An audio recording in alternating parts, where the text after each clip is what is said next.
I'm back with Great. Wilfred Reilly, everyone. All right. Fan favorite.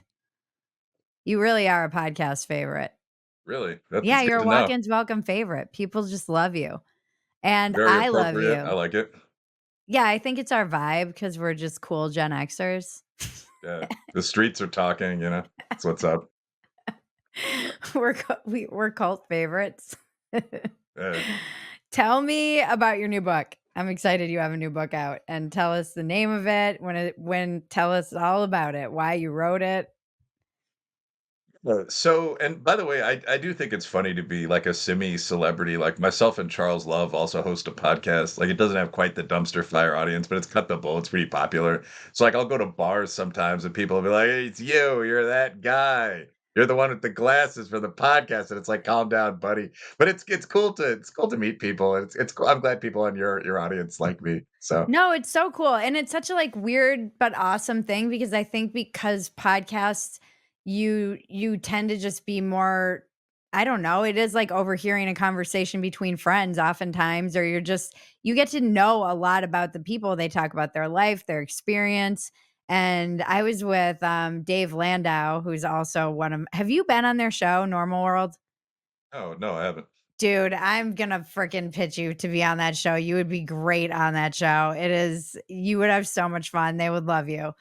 So Dave is a comedian. He's brilliant. He's like probably one of the most underrated working comedians in America right now in the world. But he has been touring for 20 years. He also has a show, Normal World, which is very dumpster fire. I go do that a lot. And we were at Mothership recently, and the cop came up to us who is like guarding the place. He's like, "Oh my gosh, I love both of you. Can I please like take a picture with you?" And it was so cool. I'm like, it's so cool to meet people who are just like normies who just are like, thank you for not being crazy. That's cool. Yeah. Um, But so with the new book, so the new book is called Lies My Liberal Teacher Told Me. And the new book is coming out June 11th. It's being dropped by HarperCollins, broadside through HarperCollins. So this is Wow. actually yeah, this is my first like major press book. The print run is I think in the tens of thousands. So we'll see if it does. Congratulations. Yeah, I mean, like, ideally, it would become a bestseller. We'll see if it does. That's always kind of sketchy when it comes to conservative or ethnic or like actual feminist or whatever books. Because I mean, like the old joke is that the New York Times bestseller list is based on like two bookstores in Manhattan and like one in Chicago. So you'll And see like Portland. yeah, but you'll see like Rush Limbaugh or whoever sell like 8 million books and it's like, number 26. So Yeah. we'll see Jocko Willink, and those are on like army bases. So we'll see like how it actually does. But the book is coming out. It's coming out to Serious Press, and the title is Lies My Liberal Teacher Told Me. And the book, all of my books have kind of edgy, like this guy's going to argue about politics titles. Like one's called Hate Crime Hoax, how the lefties are selling a fake race war. But there's an element of real social science to them. And the idea behind this book is sort of twofold. Like there's a whole genre of these kind of social science books that for the past really 60 years have told people two things. One is that the Western world is kind of the worst society in history. Like we had slaves, we were abusive to women, we were terrible to, battle captives. We dropped big bombs on people. Mhm. We conquered countries, whole countries, Bridget, like the worst people ever. And the second is kind of like this whispering, like, and nobody knows this, but the cool kids. Um, and there's this whole like genre isn't unrealistic. Like there's the 1619 history book that dropped 2 years ago with this subtitle, like a Black History of the United States. There's going way, way back, there's Bury My Heart at Wounded Knee, a Native American history of the United States. And the whole book is just the Native American defeats, and they left out all the victories. And you're kind of left wondering how the war went on for 400 years. Like, Right. apparently, the whites were just really slow walkers. Like, and just a whole bunch of shit like that. Like, there's Howard Zinn, that a good writer, but old commie, People's History of the United States. So, like, everything's told from the perspective of communist economic theory. Like Right. everyone from the United Auto Workers to the Chickasaw Indians is the exploited proletariat, and so on down the line. But anyway, like the narrative here is not only are we the worst people ever, nobody knows this unless you read this edgy book that tells you that. And my book, I think, has two counterpoints. Like, one, the Western world wasn't uniquely bad historically. In fact, if anything, it was uniquely good historically. But that doesn't even matter because, as we talked about with, like Athena and Coyote and all that in the past show, Mhm. morals are just stuff people made up, although I think Mhm. they're a good idea. And nobody followed them until like 70 years ago. I mean, like, but like seriously, like the desegregation of the schools, like we told whites and blacks you can't fight with bats every time someone walks into your neighborhood. Like rights for women, the vote, that was 1920. Like you can't be sexually abused by your husband, that was like 1990. The Geneva Conventions for the men, like you can't be sexually abused by other soldiers. Let's not act like the guys had it wonderfully. All of this stuff, like the elimination of the right of conquest, you can't just take over another country. That was 1946. None of these rules existed historically. Right. No one follows them now. Vladimir Putin in Russia just got big eyes and invaded a whole nation. He still might win that war, which Americans stopped paying attention to 8 weeks after it started. So, historically, the idea that Westerners engaged in conquest, engaged in slavery, so on, didn't at all distinguish Westerners from everyone else in the world. And so I try not to be boring about this, but actually talk about like what ethics are, how they developed, what history was like. I mean, I have a chapter on slavery in the book. Slave was one of the first 20 human written words. Wow. Yeah. Like I don't talk about this a lot because I'm not a linguist. I'm not an expert in historical demotic languages or whatnot, and I don't pretend to be. Yeah. But I actually look at the old hieroglyphic languages in Egypt and Samaria for a page or two. And I actually find them fascinating because they're very, very honest. Like these are the first human beings trying to put together like the concepts that became like our deeper ideas that we could be a little more euphemistic about. But like they're incredibly blunt. Like the symbol for marriage is like heart plus bag of money. And I'm not entirely sure that's supposed to be a heart. Like the idea is like you trade like sex and civilization for the guy giving resources and being protected. And like at some level we all know that it's just tacky to say it to your girlfriend. Like the symbol for opportunity is like fire and a sword. Like how do you become a king? You're a lucky soldier. But the symbol for slave I thought was really deep and kind of sad. It's just the word for man from the mountains, and then a symbol. It's sort of like a shackle that indicates defeat. So like slave is Mm. just defeated warrior. Like it's a Sumerian word. Like a slave is Right. just someone from the other great cities or up on the mountainsides that came down into the plain and lost. Right. Like, tough luck. Like now you get to improve your agricultural skills for 20 years or forever. Right. So, I mean, I guess the point I'm making at some length is Western society was no different from other societies for most of history. Westerners were conquerors, slave takers, so on. But what distinguished them, if anything, was the ability to think a little bit beyond that. So, I mean, America was the first large scale democracy to follow Rome and a few small experiments like Venice.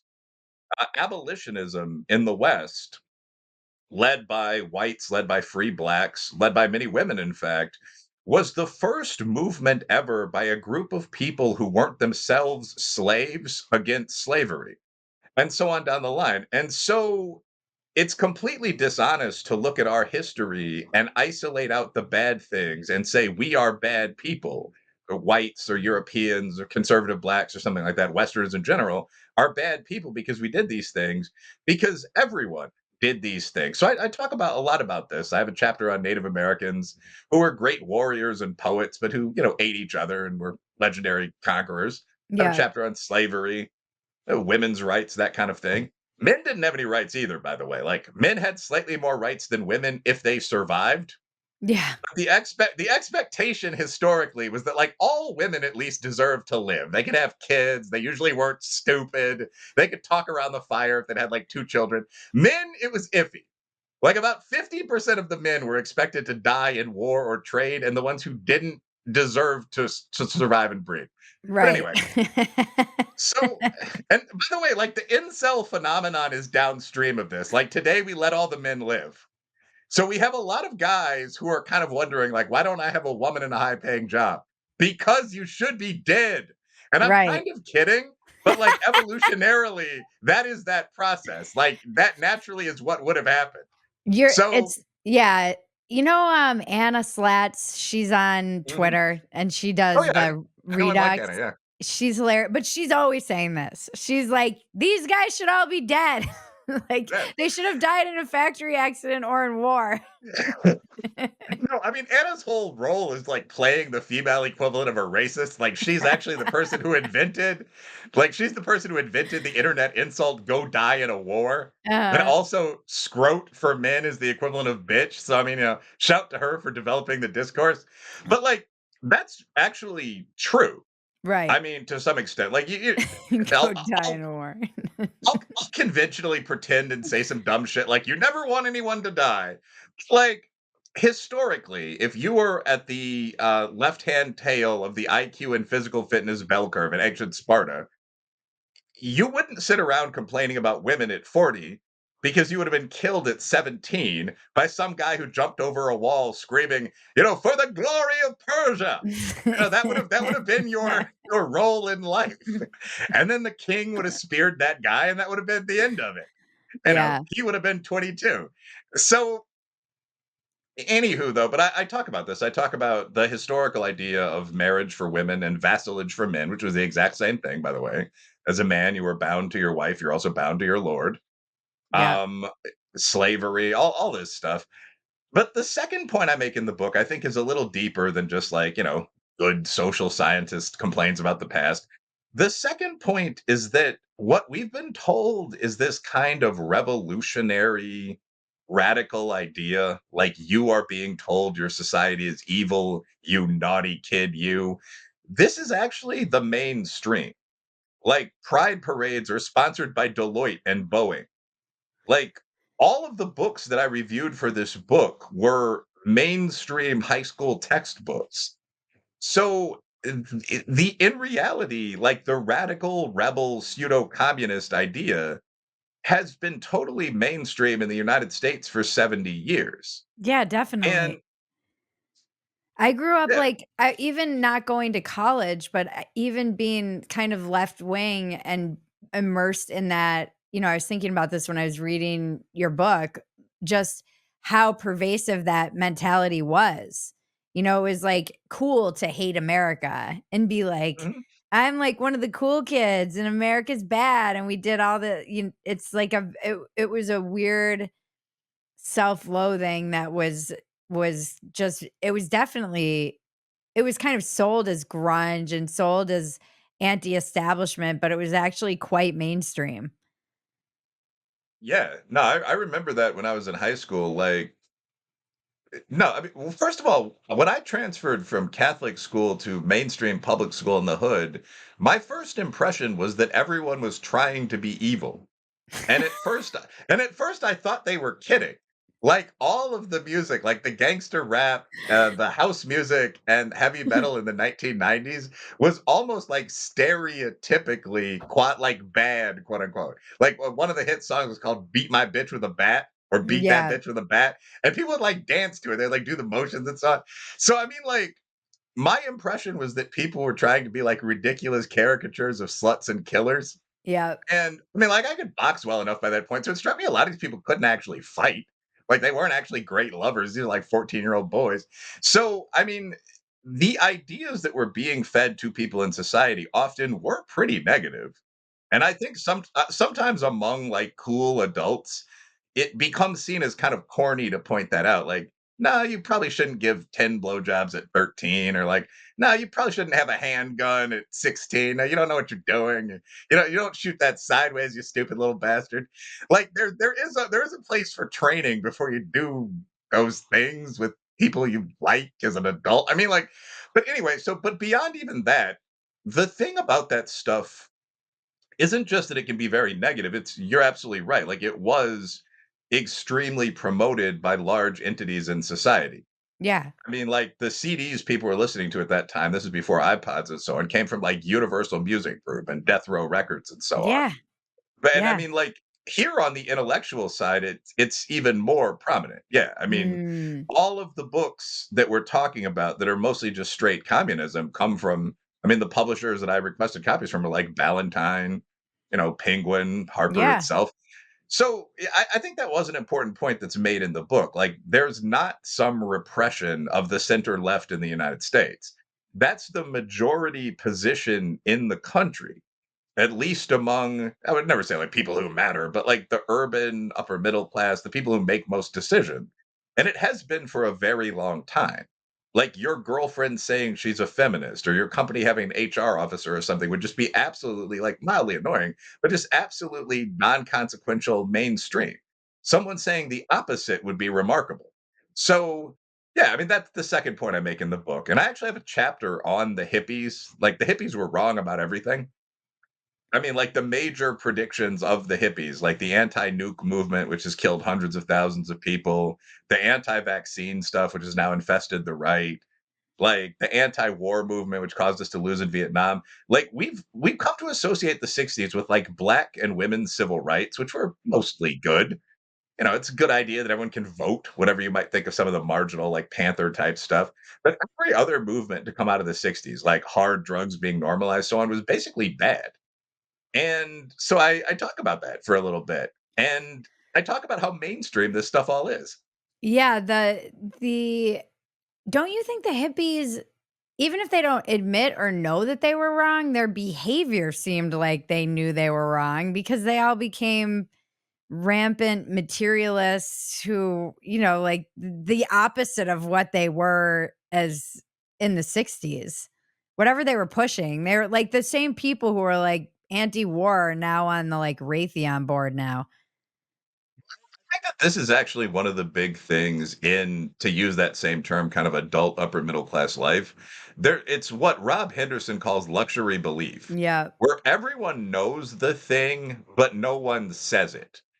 So, like, so, like, to deal with your actual question first, I mean, yeah, almost every one of the flower children of the 1960s, who are mostly like dentist daughters from Poughkeepsie and, around my area from like Naperville and Wilmette. Yeah, they all settled down. They all got married. They became either the wives of the first wave of traders or the traders themselves. That was when business was started fully integrating. Yeah, but that was accompanied by this weird sort of pretense that that wasn't happening. Like even today, when I talk to my friends' dads who are like 55, they use terms like selling out. They refer to the '60s as like the golden years, the summer of love. And it just thinking about like the actual things that came out of that. Like if you want to talk about like the drug revolution, the sexual revolution, not the civil rights movement, but like black power, the later waves of feminism, the anti-nuke movement, the anti-vax movement, animal rights, like it was all garbage. I mean, so it's just all hot bullshit. So it's perfectly fine to say, like, okay, there was too much ethnic conflict in society, so we tapped everyone on the shoulder and said, stop fighting, you racist. That's cool. But Yeah. then to take the rest of that communist nonsense and kind of insert it in there, I don't think that was necessary. However, people even today feel very guilty about selling out, settling down, and kind of last point. But that's led to this whole kind of mini industry of eulogizing the hippie movement. I mean, there are hundreds of books about the hippies and about the Vietnam War from a negative perspective, like The Best and the Brightest, the golden years, all of this stuff, even about like just random shit that happened during that time. Like there are at least I read about sports and there are at least 20 books from like flower children New Yorkers that watched the Knicks win the championship in like 71 just because it was in a big city and you could smoke weed and then go watch the games. So I don't think people have really admitted like this was mostly bad. Like that's Mm. when the divorce issues started, that kind of thing. Mhm. Yeah, there's it's actually funny because what you're talking about, so much of the stand up I'm doing is actually and maybe it is just like getting older, but so much of the stand up I'm doing is this weird transition that I've gone through of essentially like what I call becoming basic. And it's Mhm. like going from this very slutty party girl Mm, to something a little bit more reserved, and someone just thinking I knew so much and then realizing like I knew nothing really from talking to people like yourself and just doing more reading and exposing myself to more perspectives than what I was exposed to, because most of all of my teachers were liberal. So that's it wasn't even something, and I grew up in like a liberal kind of household and in a liberal part of America, so I wasn't really exposed to many of these other ideas, and that was also just most everyone I knew, and it was also the mainstream, even if it was not even if like Kurt Cobain killed himself because he didn't want to be mainstream. Like it was still mainstream, this idea of like, here we are now, entertain us. We're all messed up, and I don't think people I can't think for the life of me. If I did have a conservative teacher, I certainly didn't know it, and they probably had to keep it to themselves. I think that's been pretty mainstream in kind of middle class American life for most of my life too. Yeah. And I don't think a lot of people really did much thinking about it. And a lot of rules exist for really basic Chesterton's fence type reasons. Even a lot of the stuff that ties into sex and drugs and so on. Like there's a viral tweet a couple days ago that was some woman saying like there's at least 250 sexual positions and you MFs out here be doing 3 of them. And I retweeted that just as a joke. And like all these people started commenting and they were mostly women and people were like, "Well, yeah, that's because like one of them's the most romantic, like one of them has the best stimulation in view, and like one of them actually makes her do some work. Like why would I do the other 247? You weird thought." And like all these married couples were just sort of chipping in, making this point. Whether you agree or disagree with that, I think that's true for most things. Like most rules, there's actually a great amoral argument for traditional rules, which is that if you don't believe in magical gods that live in the heavens, the fact that most societies have roughly similar standards, like, there's never been a society that endorsed male cowardice or something like that, Mm. implies that those standards work. Like, why do we expect men to be braver on average than women or women to be less promiscuous than men? Well, probably because men are bigger than women and women can get pregnant. Like, when you put aside that sense of like all people should be equal, I'm going to be very offended by almost everything, there usually are pretty simple, practical reasons for the shit that humans think. So, I mean, it took me a while to realize that too. But like a lot of this is almost a conflict between the idealized kind of theory from the academy and just like reality. So like Mhm. the triple OG, the GOAT, Tom Sowell is actually really good on this. Like his argument is that a lot of thought comes down to like a dispute between he gives like all these different names for it, like the Lord and the castle and like the smart peasants or like the country doctors and Linnaeus or like and Galileo and the small astronomers and the church and this goes on and on. But like the best label is the anointed and the benighted. It's the idea Mm. that there tend to be kind of two knowledge bases in society. Like one is the people that are paid to produce knowledge, journalists, academics, think tankers, people like this. And they really very often only listen to other people that are paid to produce knowledge. And these people, on average, tend to be way smarter, let's say by a factor of 2.5 to 1 than ordinary intelligent citizens. But there are very, very few of them. Like they're half of 1% of the population. So you have, zero point 0.5 times 2.5, whatever. You have that amount of knowledge within that group. So you shouldn't entirely ignore them. You should certainly take experts seriously when you're talking to a surgeon or a pilot or something like that. But what the experts tend to forget is that there's also this mass body of knowledge that's accumulated over the years among kind of everybody else about most topics. Like in any given city, there are all of the smart country lawyers and actual general practice doctors, farmers of all the intelligent, interesting people, all of the housewives and home managers that could have outperformed those guys but stayed home to raise their kids. That's half the population. All of these people that just know shit to 50% or more the same degree as the people in the expert class, but there are 20, 30, 40 times as many of them. Mhm. So very often the knowledge that comes up from that group that, for example, he's tried to measure it in the op-eds in major papers that were good enough to get through the editing screen, that kind of thing. Very often the knowledge that comes up from that group is inherently more valuable, more logical, more predictive. And this is something you can measure. Like Sol was a repeatedly published economist. You can look at whether the conclusions of the op-eds were more accurate than the conclusions of the scientific papers, for example. So, like, B is Mm. very often better than A because B is produced by whatever times as many people.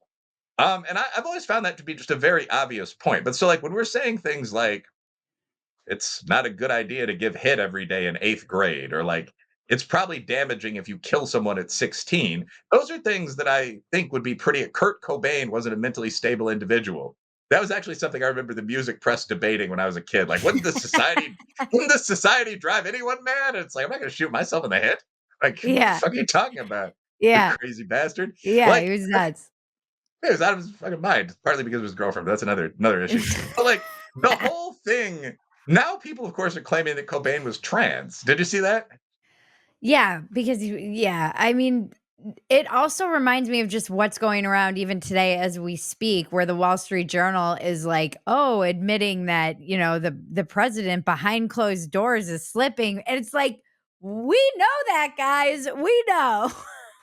Like, we don't you don't need to be an expert or a journalist to be able, and it's actually insulting that you would come out and say to people who have eyes that this old man is slipping, and as if this is like breaking news to anybody. Yeah, and It's but I mean, weird. I totally agree. But this is what I mean about like the anointed versus the benighted. Like, there are very few of the anointed. They are very high IQ. Like, I've argued with like Will Stancil and Matt Yglesias and so on, Armand Domaleski, like classic people like this online. I like the last guy. Hate any of them. But, like, they're very smart, but, like, very specific bubble. Everyone's kinda center left, well educated, a lot of shit you can't say or you'll be ostracized.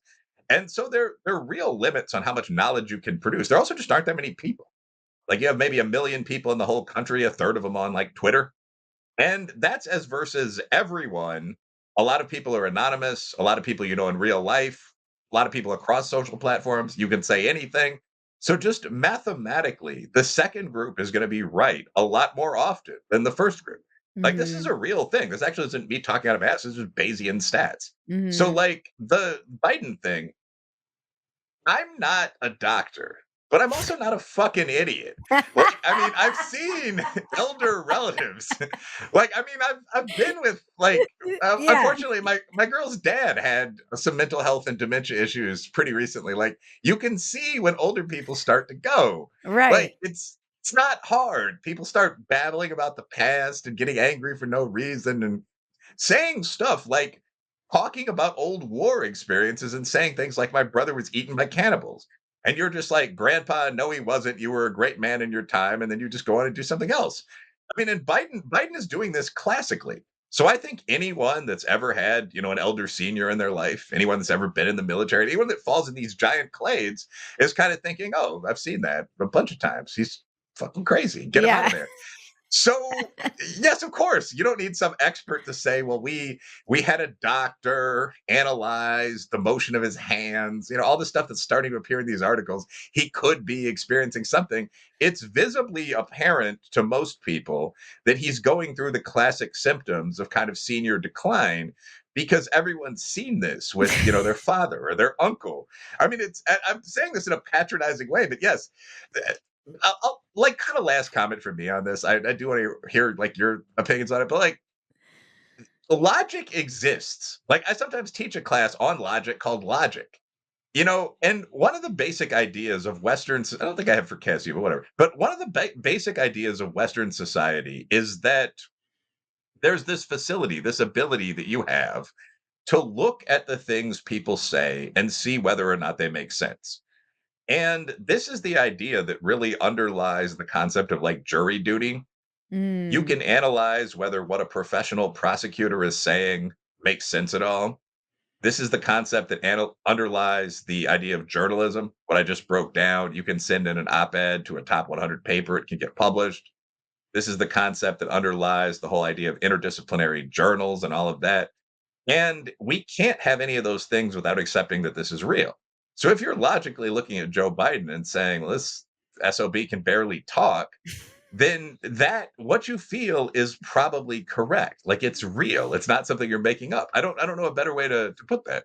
Yeah, I wrote a whole piece about how, like, this whole I grew up in the time where it was like The Gift of Fear was the big book, and it was Sure. like, trust your instinct. If you get in an elevator and something says like, get off, get off. If you're walking down in the dark and you feel like running, run. Like, and how all of this stuff of like, now you're a bigot if you don't, if like a guy is in the women's room and you don't like that. So how that's undermining like this ancient wisdom that we have that's also just collected from knowing when danger is around. It's so toxic and damaging, and there have been a bunch of stories of women getting killed, and I really, it's not it's like you I would never like want to victim blame. It's hard to even talk about, but they're younger women, and you can't really, like, impugn their motives as somebody who's in a situation like that, but I always do wonder, like, these are twenty-something-year-old girls who have been told, like, "Oh, if that guy is sketching you out, you're racist if you feel like you need to do anything about it."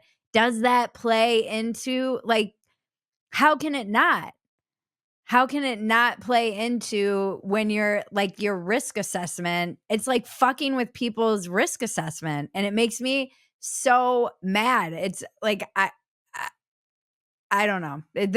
This is an area where I feel like logic is being overridden by people's fear of being socially ostracized or shamed publicly, which is another kind of death that people are terrified of. And yeah, I don't like it.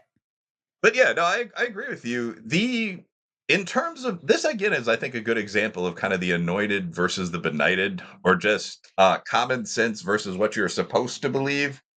So obviously, whatever you might be told about sexism and racism, if you're a woman who's walking alone in the dark, and as offended as I am by this slander on my gender, if you see a big guy walking behind you, that's a potential danger sign. And given the crime rates in specific cities, there'd actually be no racial difference at all, really, in Appalachia. But I mean, in New York City, it might affect your perception of risk, whether it's a Black or Puerto Rican guy. It certainly would affect your perception of risk if it's a young guy. So the idea that if you see a young 200-pound man walking behind you, you're supposed to have the same risk assessment as you would if you see a Vietnamese grandmother walking behind you. This again is just that bullshit. Like it's the idea. Yeah, So you have the anointed up here saying, well, the most important thing is racial and age group and gender tolerance. That is the result of our expert research. And then you have all of history over here saying, well, no, that's not really true. We found over and over again that 99% of rapists are men and so on down the line. right. So again, the question is, do you believe like all of time according to everyone? Or do you believe this sort of new nonsense? And one of the things that's kind of interesting is that I find that fairly elite people almost never lie. They like redefine, or they use new ways of looking at things, or they look at incomplete data or something. So like the other day I was arguing online with the feminist who refused to agree that 99% of rapists are men, because she defined rape as like the absence of explicit, enthusiastic, provable consent, which is something that would include like 95% of sex in long-term Mhm, relationships. Like I don't like fell my girlfriend enthusiastically saying yes. mhm. I mean, like if someone came home from jogging and asked me to maybe go down on them, guys are usually down for just sex itself. And I say, okay, like I'm not a victim of abuse. But by this I mean, like seriously, like it's a simple, somewhat crude point, but like it's obviously true. Like Right. and but by that definition, she said that many men were raped by, for example, partners giving them oral sex in the morning, or like people having sex with them when they get home drunk from bars. And myself and the other guys in this thread were like, this is just nonsensical bullshit. Where are you getting this? that's actually insulting to like women that have actually had abusive husbands. Like, what the fuck are you talking about? And she actually said, what I'm talking about is this published paper by like what's her name and other feminist writer from 2019. Are you going to believe the experts, or are you going to believe just like a bunch of broads who have opinions at home? And I think that this is the same situation you're talking about when you ask the question, like, should you be nervous about someone following you through a dark alley? Like, my personal opinion is that the opinion of the benighted over 1,000 years is almost always correct. I think that people have generally defined young warriors, especially men, as dangerous because they are. That's who commits almost all crimes. The only way you can get around this is by redefining crime to mean some nonsensical bullshit. I think people have generally, last comment on this topic, but defined rapists as meaning men who ignore the word no because that's what it means. The only way you can get around that is to define it to mean something else, like having enthusiastic sex while you're drunk, and so on down the line. So, like, most anointed research is of the second kind. Like, hey, we defined racism to mean something that only white people can do. This is another famous recent paper, by the way. It's Kendi et al., I believe. But we defined racism to mean something only white people can do, and we found that 98% of racists are white. Eureka. I Right. think there's a very good reason to be skeptical of that kind of thing. Well, it's also like a way we were talking about this yesterday actually in my little comedy group that we have where we all like pitch on each other's jokes and stuff, but something Right. came up about there was this woman and she kept getting STDs. And so my friend was like, "Hey, maybe use a condom." And this other woman was like, "Hey, don't slut shame her." And we were joking about how you just called her a slut. You know, like there's this virtuous way of still saying the word slut, but now you're saying it's like we were talking about how now you can call people these horrible things, but you can be virtuous about it. And you see this all the time with progressives in particular, where you're like, it was kind of like the whole time in during like all of the riots in 2020, and then they wanted to redefine, they basically said you can't use the word looting because it's racist. It's like, well, you're the one who's saying basically only one particular race is looting. Like, why you're telling on yourself. So this is like an interesting thing where people now get to say these words and get to still kind of hold these beliefs and yet still feel virtuous about it. It's bizarre. It's like it's very strange. We saw this even with like in New York. I'm like, what is going on with all these New York leaders? You had the governor who said the immigrants should be lifeguards, and then you had Hoke or the mayor, and then you had Hochul who said that the kids in the Bronx had never seen computers. Like this Yeah. is kind of all reflective of a lot of what we're talking about. I mean, well, like Eric Adams, first of all, I don't think is politically correct at all. I just think he's a working class black New Yorker, happens to be a Democrat. I mean, like a lot of his comments on immigration are right up there with like ethnic jokes. He's like, you know, well, we know the Mexicans in the USA can run, jump, or swim, was pretty much his comment on where they could find work. Like he's like lifeguards, right? Like, I mean, and he Yeah. went through several other, I mean, New York political leaders have gone through several comments like that. That to me is almost funny, although, obviously political leaders should watch such language. Yeah. But the I think that there's a deep point though about some of what you're talking about. And I think what it gets to is that the people who are doing performative leftism aren't in general good people. Mm. Or I guess because I don't think I'm an extraordinarily good person either. I mean, although I'm, honorable and reasonably brave and funny. But I mean, like, I don't think they're better people than anybody else, might be a better way to say that. I think that what they're doing is trying to gain social advantage by signaling. So it doesn't surprise me that they throw a lot of snide jabs with the signals. Like your example, where like a left wing woman might be like, "Oh, I know you're a whore, but I'm not going to shame you for it." I mean, that sounds like 95% of these conversations. Like I could actually see someone in like some kind of women's circle saying, "Oh, we can't make sluts feel bad." Like I mean, Right. like those yeah, like I could just see that like verbatim. Um, the point of this is not actually to achieve Buddhist nirvana. I don't think in many cases it's even to make the world better. I remember dating someone who I won't name at the University of Illinois, but who was an extreme student activist. And once we were just hanging out at her place, and I asked just very sincerely, like, "Do you actually feel you're oppressed?" This was an upper middle class white woman from one of the Chicago suburbs. And she said, "No." And then, like, she thought about it a minute later, it's like, "Please God, never tell anyone I said that." But no, like, this is one of the unless I was wanna be a sorority girl, this is probably the most popular group on campus. They have the parties are fun, they have good ethnic food. Like, no, I don't actually feel oppressed.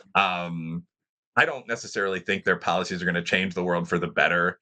But I know I am a liberal and I enjoy hanging out with them. And I think a lot of people are just doing this in the same way guys performatively wear sports jerseys when they go to ball games. So Mm. that none of that surprises me. It's just pure virtue signaling. Yeah, And I and mean, yeah, this is, like, why I've been calling it Hamas Girl Summer. like the ultimate example of this is like wearing a keffiyeh to like hook up with your boyfriend in a tent. Like Yeah. it's just it's a lack of understanding of anything associated with that. Or wearing a keffiyeh to hook up with your girlfriend in a tent at Columbia or Yale. Like it's just there's a lack of understanding of anything associated with that culture. That Hamas, for example, totally condemns premarital sex, homosexuality. They don't like Jews. I mean, about probably 10, 15% of the protesters in the Ivy League are Jewish Americans. So it's just you're making a radical statement. I want to free Palestine. And what that means to you is probably something like I oppose the worst excesses of capitalism and I want to be popular on campus. I don't think most of these people have any real idea of what a future Palestinian government would look like.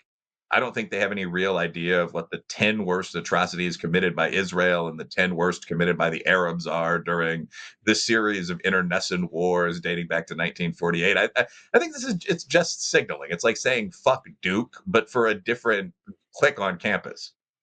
Yeah, I just keep thinking of Dave Landau. We were talking about he was talking about, like, the Queers for Palestine, and then they were, getting the Pride Parade was, like, blocked by but he was, like, joking that the Queers for Palestine would be like, "Why are we going to the roof?"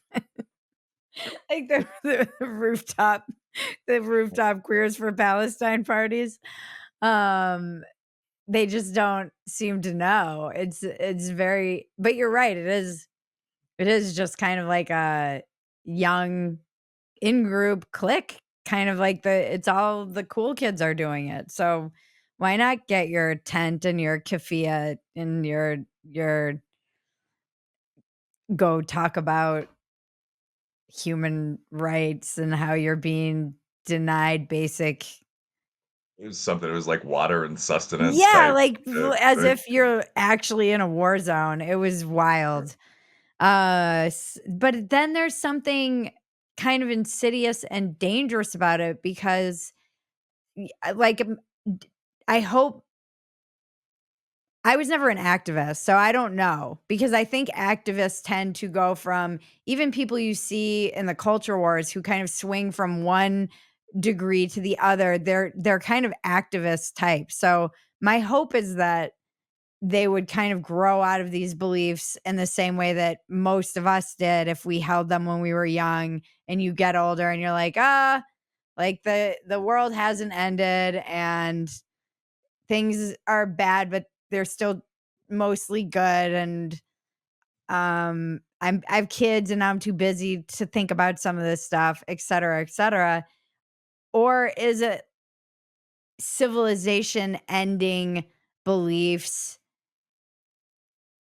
that your book kind of addresses? These lies are so pernicious about the West that they're kind of society ending, in a certain respect. They just it was like just right when I was logging in, Unheard had done there was some poll that came out where like 53% of the young people 18 to 24 in the UK don't think that the state of Israel should exist.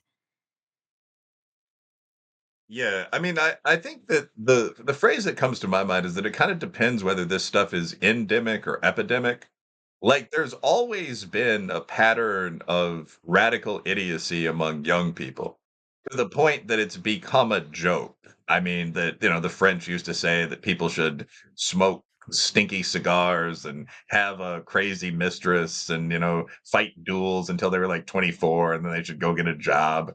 The king of Sweden said that, what is it? If you're not a liberal who hates me when you're 20, you have no heart. But if Right. you're not a conservative who again has a job at 30, you have no brain. I mean, so I think that this sort of idea that you would sit with your college lover drinking wine and pretending you're a member of a Muslim radical group for a summer, that there's nothing really novel about that. Right. The question is, how deep does this go within society? And I think in America, because we have such a free speech tradition, and because we have allowed our major institutions to be captured by this stuff, not like the steel industry or something, but like the media, secondary education, higher education, law school, medical school. There's a very real risk that it could cause structural problems before we kind of root it out. So I Mm. mean, like you keep seeing these polls, like it's not just like young people think stupid shit and then they stop thinking it as they get older. You see that every successive generation is more likely to believe what we traditionally would have thought of as crazy stuff. So I mean, like if you go from the boomers to Gen X to elder millennials to younger millennials to whatever they're called now, Gen Alpha, people are more likely to think that socialism is better than capitalism. People are more likely to think that Christopher Columbus was not just a guy who probably shouldn't have started some of those small wars, but was an evil man who accomplished nothing, which is like a crazy perspective to have when you think about it. I mean, he discovered the new world. You wouldn't be here if it weren't for those conflicts and glories that resulted from his voyages. But just on and on and on. You know, all of that stuff, like the believe that the greatest American was, say, Martin Luther King or Malcolm X, as opposed to anyone before him. All of that stuff it dramatically increases as you go down through the generations. So, I mean, past a certain point, it is hard to see how society can continue to sustain itself. Like the models that you'd have would either be like straight up social collapse, civil war, as those states that are still very functional, which are often quite integrated, like Tennessee, but I mean, try in some way to break away from the dysfunctional extreme coasts or even from regions of Appalachia that probably aren't self sustaining. I mean, do you have two countries? Do you have like 10? I mean, that's No. the worst case scenario. I mean, because the United States is a continental country. We're twice the size of China. I Yeah. mean, so that any breakup would be extremely ugly. California is the size of Japan. Yeah. So Texas is that's huge. yeah, these are all countries. The whole idea of the United States was that we took these independent, basically country or subcontinental regions like Texas, Yep. California, Florida, New England, the Great Lakes Metroplex. One thing I always tease New Yorkers with that no one believes, but that's absolutely true, is that the Great Lakes Metroplex, like Chicago, Detroit, Toronto, Montreal, the Philly. Ohio cities, is actually much larger than like the Bosnia Wash Metroplex on the East Coast. Yeah. It's like 5 million people bigger. But we took the East Coast, I mean, it's the same size. I named a Canadian city in there. But Florida, we made all that into one country. And if we separate, it's not really a question of like red and blue states. It's a question of all those regions splitting back into like subcontinental areas, some of which would still be, half the size of Europe. So that's the absolute worst case scenario. And the final scenario would just be sort of we decide to purge the problems in our society, which are really kind of twofold. One, like there's massive, widely distributed hate of the society, so, I mean, like, we're teaching a narrative that our culture is absolutely evil almost everywhere. That's the mainstream narrative. I mean, like the books I'm describing, like the 1619 Project book, Howard Zinn's book, Lies My Teacher Told Me, are actual, at least curricular supplements, sometimes textbooks in most schools. And now there's an equally crazy kind of alt right backlash to that, where people are openly saying things like, why don't we just deport all the minorities and all the immigrants? Right. So I mean, all the kind of like, why don't we?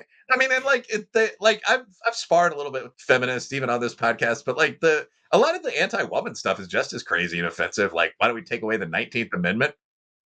You can't find it on Google anymore, but if you go on a real search engine like DuckDuckGo or Yandex and just Google repeal the 19th, there's a petition to repeal the 19th Amendment that has millions of signatures. I mean, it's a real thing.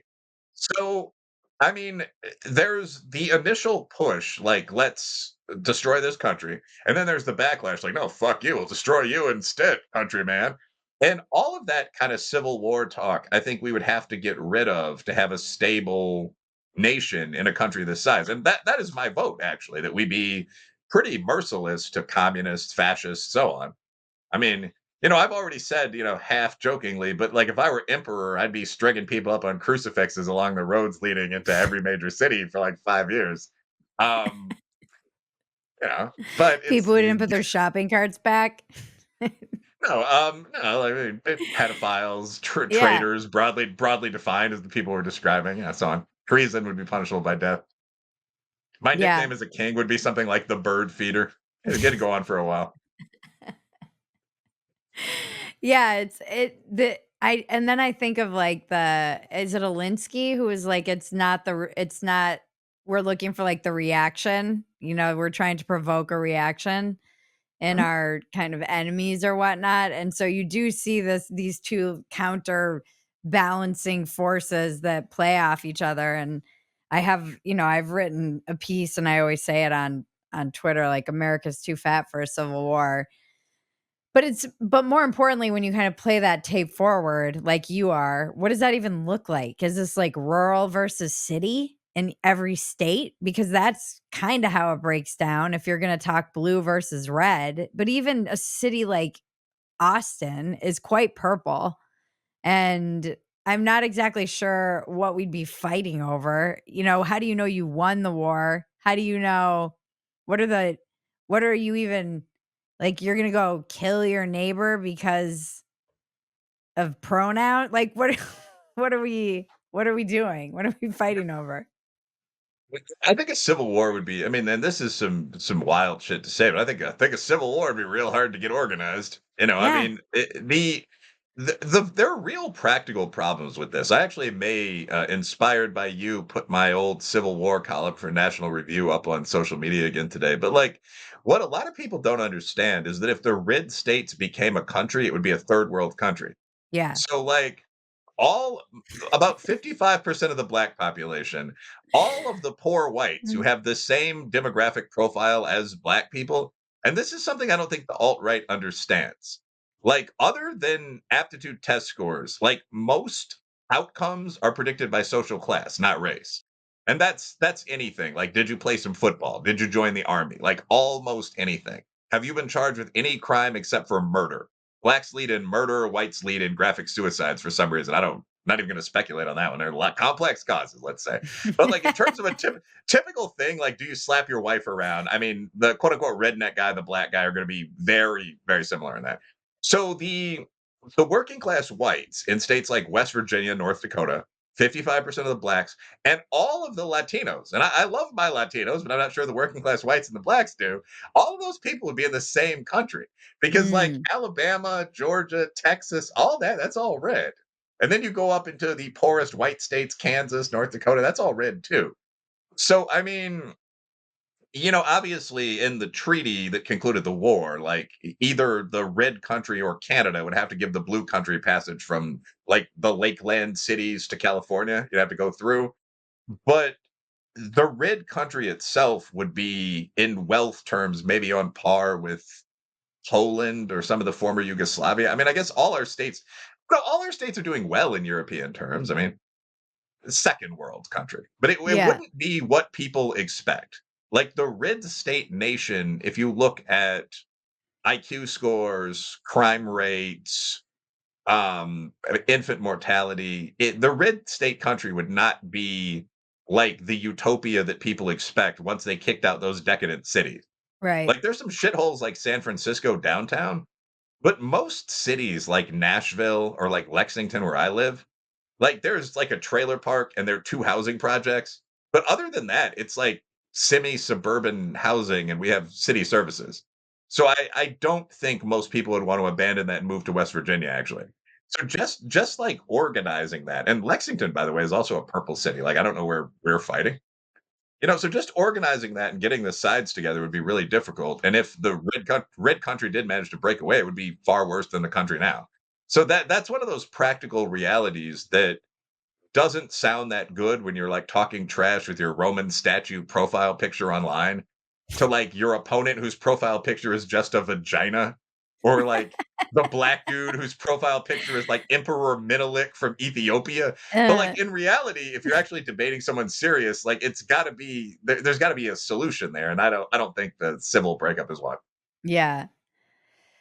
Maybe you can help me beef up my comedy routine about this with some facts and knowledge, because it is one of those things where I always see these like pundits and they're like civil war, it's war. I'm like, this sounds like I don't know. It's I just want you to explain more how that works out. Like, what does that actually it's so easy to be like, "Civil War." I actually think, Jesse Kelly's really good about this, where he's just like, "You fucking idiots, like, go vote in a local election." Oh, I mean, like, I love Jesse, the big Marine, but I mean, like, I will say, like, a lot of these right wing pundits, even him sometimes just do this shit. Like the other day, and I'd be glad to look at a comedy routine actually. And I don't know how you can drop fun facts in there, like you might not know the state of West Virginia is 91% lower income Caucasian. Like it's hard to really make the punchlines, I Yeah, but guess. I think it's like the best comedy is informed with that kind of information.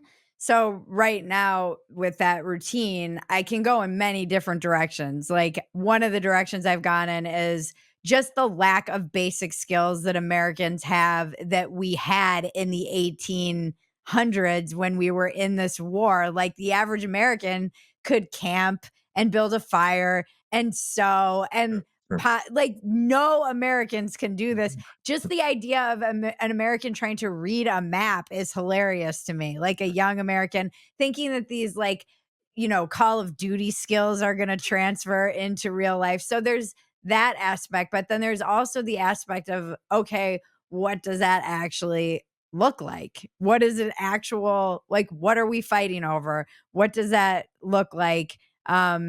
What does it look like in practice during the war and like after the war? So I think a lot of these facts can you it's like when you start writing these routines and building them, and I really think this one could be great and hilarious.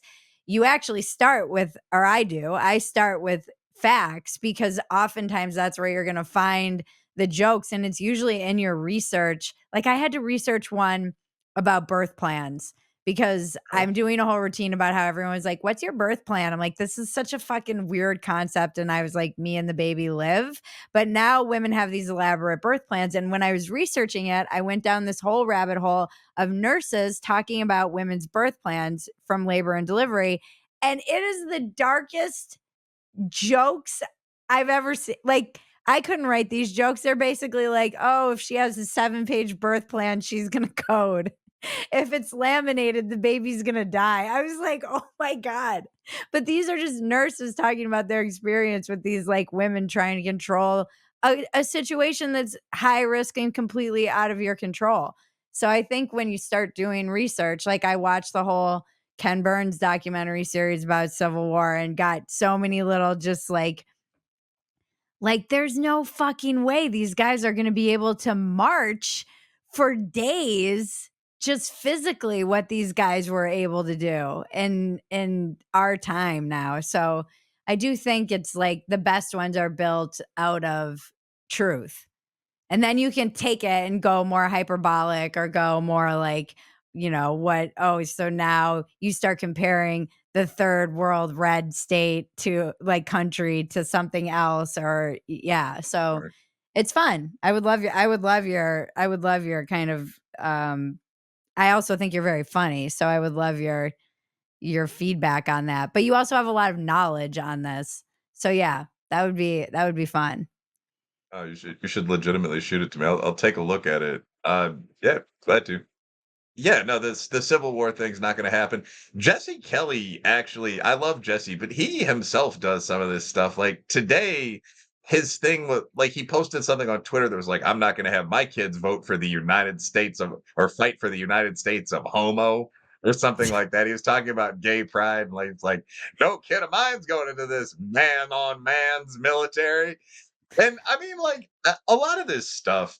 I- One of my issues with kind of the manosphere right now, because like I Mhm. and a lot of other guys will make fun of like the later waves of feminism, but like the Mhm. response, as with the alt right, is worse. Mhm. And the problem is that there's almost an encouragement of a sort of weird cowardice in response to just the fact that life involves struggle, and that's true for men too.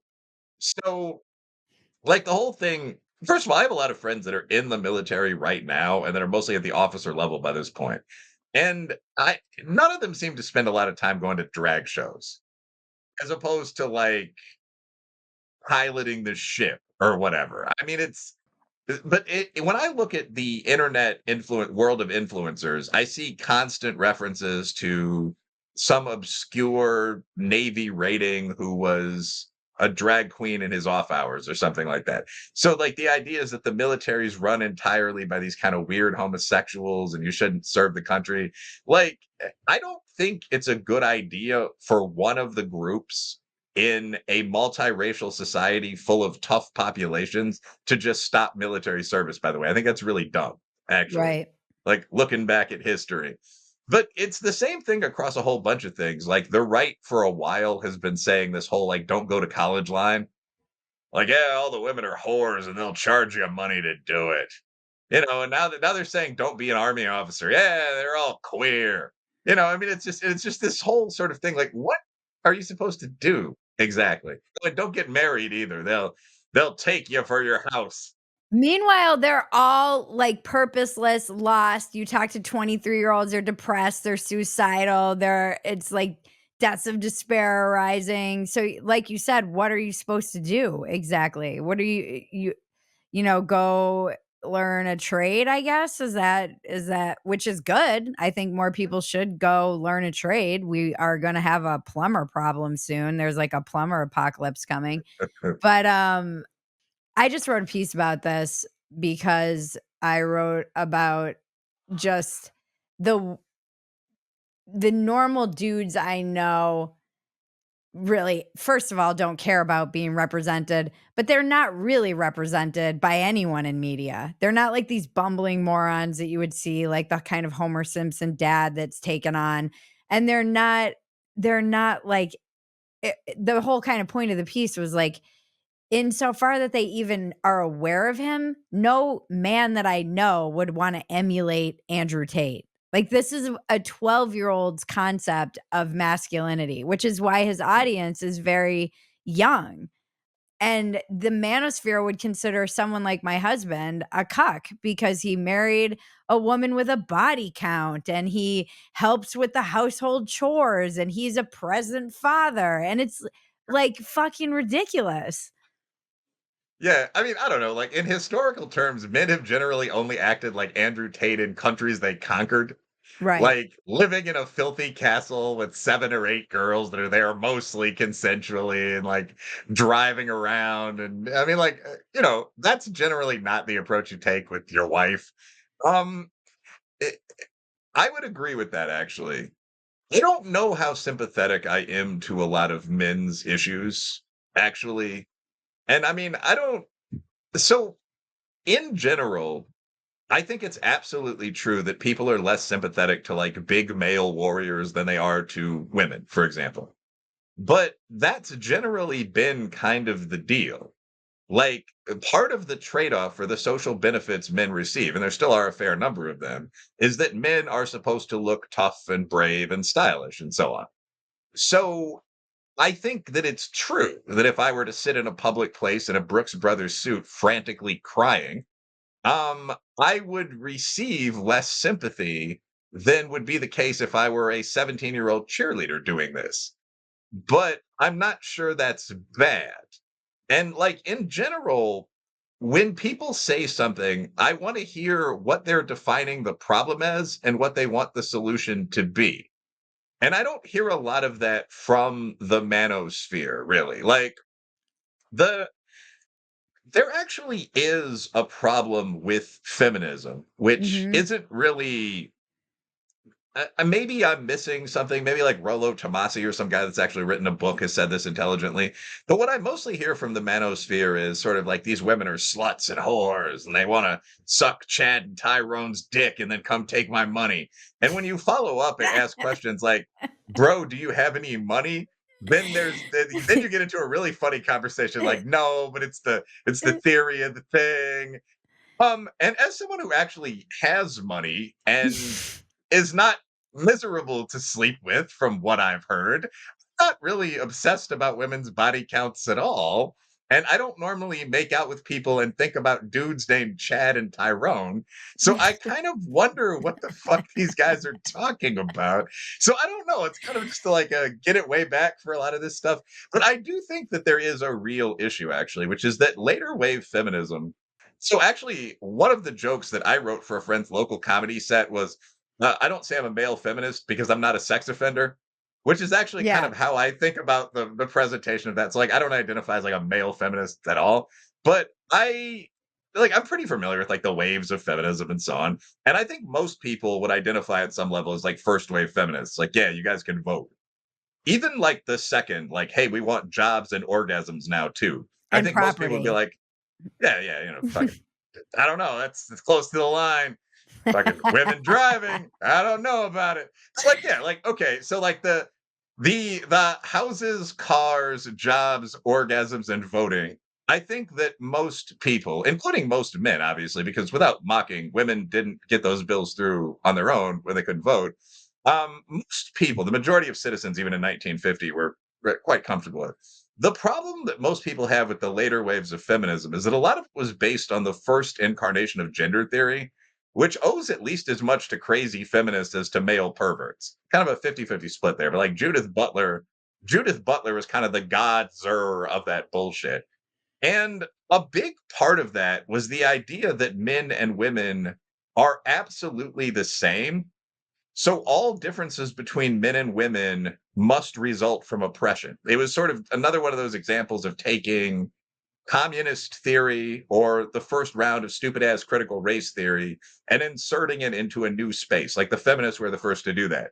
So the fact that most women prefer to be quote unquote submissive during sex, like the man moves more, she actually defines what that means, meant that all sex is rape to Catherine McKinnon, 1979. I mean, and this just goes on and on. Like the nuclear family must be disbanded. Black Lives Yeah, Matter, 2022. So I think that a lot of guys look at this, and not just a lot of guys, a lot of women as well. I think tend to be more aggressive on average. We'll say it more, and realize that this is just absolute nonsense. Like the gender roles that humans have, like all mammal predators have. Like the major distinction between the sexes is sex itself. By which I mean, like literally the fact that females can get pregnant and have children, and that has all kind of implication. Like, just looking at physical strength, you'd expect the top maybe 30% of the females to hunt with the men most of the time. It hasn't happened in any human society. Why? Because people like fucking and it doesn't make sense. Like, people would get pregnant in these really unhealthy out in the woods situations. So right. there are always regulations, mostly from other women, against them doing that. Similarly, like, why are men expected to take care of their children, ensure paternity, so on? Why would other men kill them if they didn't? Sucks up the tribe if you don't. Like, there are all these rules that go along with the basic fact that sex divides humans. Women can get pregnant, men can still hunt while their partner is pregnant, so on down the line. My point was that I think most of the manosphere stuff is just bullshit, and we got kind of into the whole like in history there weren't a lot of incels because they weren't around, they were dead. The bottom. I actually looked this up just in passing on the side of the screen. The bottom, like 41% of men were killed in battle or something like that. So actually, there was this endlessly selective process, generation over generation. Like, we don't like the term eugenics, but that was essentially the government didn't do it. There was nothing evil about it. But that was how human society reproduced. Like, the best men competed. This is natural for all animals, by the way. Like, in nature, to fuck bluntly as a male, you have to fight other males that want to pursue the same strong female and then chase her for a while. And then, sex happens. It's pretty passionate for both of them by that point. And then, the chase continues again. And then when both want to fuck and you catch her, that happens again. But I mean, so like there's a lot of that that plays into the actual fantasies of men and women and so on down the line. But anyway, this is all wildly, it nothing to do with anything. But the that eugenic process has kind of stopped in modern society to a certain extent. That's led to a lot of conflict between the sexes, between human groups. So a lot of the manosphere stuff, I think, is complete crap. But the feminist argument, like the third and fourth wave argument, that men and women are basically identical. So disparities that we see in society, like the proliferation of women in lower paying jobs, but jobs that aren't brutally abusive and that allow a lot of flexibility to spend time with your kids. That's due to male oppression. I find that really implausible. And there's a whole new wave of kind of different feminist writers that are actually looking at data and they're like, yeah, that's complete horseshit. Although this isn't getting a lot of attention for obvious reasons. But I mean, like, just in terms of what gender roles basically are, I mean, like, obviously, men and women can both do most things, but there are really obvious genetic differences between men and women that I think most people who just sort of have a lover notice. I mean, men are 40% bigger than women. Women every year or whatever it is, like 80 points ahead of men on the verbal side of the SAT. And I don't think that's because they're all cheating together. Like, so if you were just to go to a bar and ask people, like, are women smaller and slightly smarter than men, or like a little more tricky, but they can't throw the ball as fast or something, everyone would say yes. There's just a weird social convention that we all pretend this isn't true for both good and ill. Like, men are about, it's like 2.75 times as aggressive as women. We have much higher Mhm. testosterone levels. Like, I actually recently, their testosterone therapy's become a thing. And I'm a man who used to be a good athlete and is like 40. So every time I open like Facebook or like lower end social media, I'm deluged with all these ads from like King Rex Maximus. Like, and they're just real blunt. Like, are you happy with your cock? Does Yeah. everything still work? But I mean, like, I actually thought about that stuff. I used kind of a sample, and it's crazy you can buy a sample of pure testosterone, by the way. But Yeah. like, my actual reaction was that there's a lot of downside to getting as dumb and aggressive as you were when you were 22. Like, Mm. there, I mean, unless you're actually incapable of having sex, there's a lot to be said for the advantages as a man you pick up later in life. But men have that aggression and that stupidity. I don't know if stupidity is the word, but for biochemical reasons throughout life, and just on and on and on. So the two sexes tend to gravitate in different directions, blah, blah, blah. But there's also just the reality of childbirth. So, like, as a woman, if you get pregnant for 9 months, your body's going to be growing this other living organism.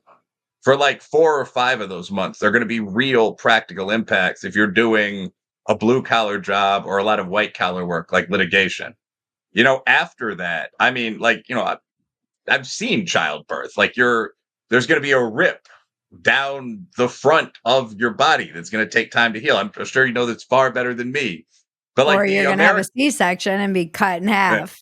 yeah, but no, I mean, like, from your vagina, let's say, to your asshole, there's going to be a wound, or there's going to be another Yeah. wound on your stomach. They look like battle scars. So, I mean, like, the idea that, and this is a feminist idea more than a bro idea, like the idea that you should just get up and go back to work just like the boys do, is really not that realistic. Like, so after the 9 months of pregnancy, for another 3, 4, 5 months, there are going to be some major effects on what you're doing task wise and so on. And I mean, for most of history, most people had 5 kids, blah, blah, blah. But they're obviously, for basic division of labor reasons, are practical reasons that most species and all human societies have broken down. Like, guys do this more often and women do this more often. And the attempt to sort of deconstruct that, to use a popular term, like the nuclear family is prejudiced. We need to get more female underwater welders, more female soldiers, so on, is objectively insane. So, like, there is something to react to. The Mhm. idea that men are defective women is something to react to. The Mhm. idea that women should train as warriors more often is kind of crazy. But I don't think Mhm. the manosphere does that usefully. Yeah, it's been very, I mean, nothing really puts it quite in perspective like actually having a child too. And I do wonder if a lot of this stuff, which I blame like all on white liberal ladies now, it does seem to, I don't know how you can really carry that cognitive dissonance in your mind once you have a kid. I mean, even like watching these gorilla videos with she's 2, my daughter, and Yeah. just talking about the way gorillas organize things where there's the silverback and then there are the females, and even the way that they sit, the females sit closest to the silverback, and then outside are the gorillas who don't have children, and then the furthest away are the basically like males who aren't as dominant, and they're like on the very outskirts of the group or the tribe or whatever they call a group of gorillas. I mean, I'm still breastfeeding 2 years later, and it's like that takes so 600 calories a day, that extra that takes, and my body still isn't mine even 2 years after having a child, which was pretty common when you had kids. I mean, I'm one of 5. My mom had 5. And I had no idea how she did it, but this was, like you said, very common. My dad's one of 10 kids. And you never saw a single picture of her pregnant. And you also, they just didn't, the big deal we make about having one compared to just how many they had back in those days. It's just so different. And a lot of it is because are safer and we're having less kids, but it also, in some weird ways, has kind of undermined just these very basic differences that weren't like sexist. I just wrote a piece about this. I'm like, if anyone's sexist, it's Mother Nature. Mhm. The idea that this is so pervasive with women too, like the geriatric mommy is a whole routine I'm doing, and I hear women talking about like reflecting on how they're kind of past. A lot of my girlfriends are like, "Oh, I've got to deal with the fact that I might not have kids." And it's like the fact that you weren't dealing with this in your 30s just points to me the lie that you've been told in Yep. general. It's wild. We're just lying to Yeah. ourselves about, like, basic things like biology, and I'm not sure, and our generation got that kind of lie, but, like, the girls who are younger are getting this whole other kind of lie, which is you could maybe be a boy. It's bananas to me. I'm not sure. I I will tweet things and be like, "I can't believe I'm tweeting this." Like, I can't believe I have to say, "No, men can't get ovarian cancer because men don't have ovaries." That's a real thing I'm responding to in the world. Yeah, no, I saw that today. It was like the leading British ovarian cancer charity that said, and I don't even think they said gender. I think it was sex, but like what it was like people of every kind can suffer from ovarian cancer. And you got the reaction that you'd expect. I was glad to see. Like peak George Floyd, as I call it, like the moment of like 2020 mania has passed. So all these women like Kathleen Stock and so on were like, no, fuck this. This is crazy. Obviously, like the ovaries or part of the female reproductive system, like 7 inches in the body past the vagina, which is Yeah. the like it got pretty funny. But no, like what you just said is my reaction to a lot of feminism, a lot of critical theory, like all this stuff. It's not even like I'm disagreeing from a scholarly perspective. It's just that it seems like laughable bullshit. So, like, when you're talking about gorillas, like, that gets right back to the expendability. Like, the most expendable people in any society, I mean, like, a brutally cruel person, honest person might say, like, sick babies or something. But in general, among adults are like young male warriors. So, like, Mm. those are the gorillas that are like fading out in the bushes, almost hidden, Right. like waiting for lions. And, like, hopefully a leopard in that area doesn't come along. Right. Like, the idea that you could take, like, an older pregnant female and put her out there, and it would make just as much sense is obviously nonsensical to anyone sane, like sitting Mhm. around having a pint at a bar or knitting at home.